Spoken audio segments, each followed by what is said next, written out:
كيف تكفرون بالله وكنتم أمواتا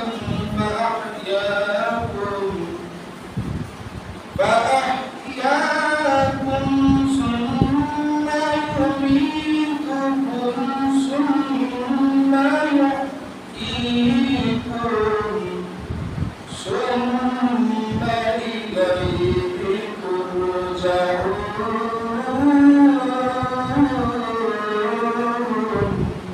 الله أكبر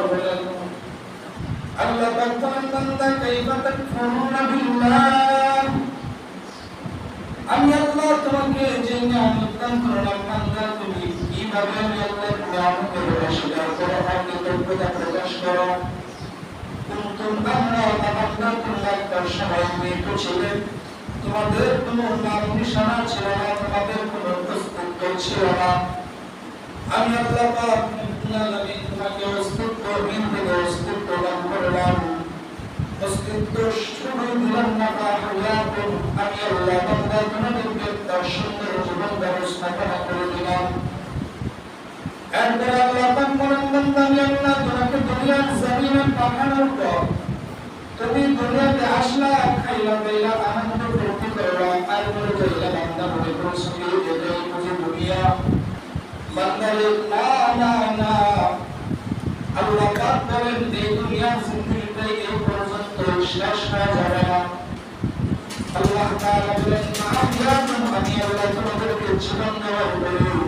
সুন্নাহ ইউমিতুকুম বান্দা তোমাকে আবার মৃত্যুবরণ করতে হবে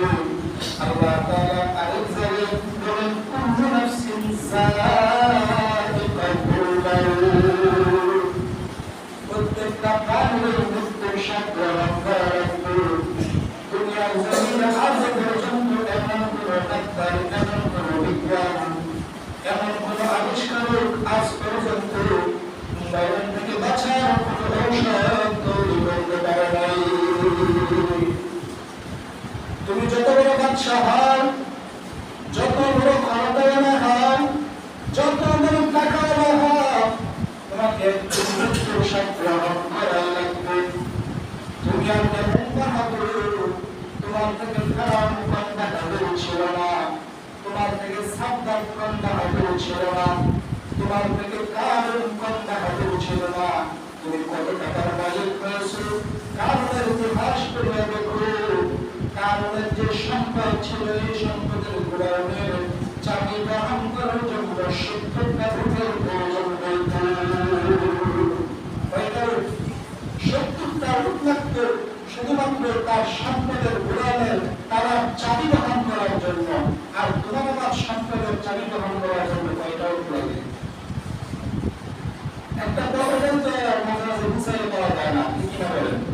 আমাদের সম্পদের চাবি পকেটে রাখলে মাঝে মাঝে পকেটেই পূজা পাওয়া যায় না আর কারণ এত পরিমাণ সম্পদের মালিক ছিল তার উদাহরণে চাবি বহন করার জন্য 70টা রূপের প্রয়োজন হতো সেই কারণে ইতিহাস করিয়া দেখেন এত বড় সম্পদশালী হওয়ার পরেও এই জমিন তাকে ফিরাইয়া দিতে বলেছে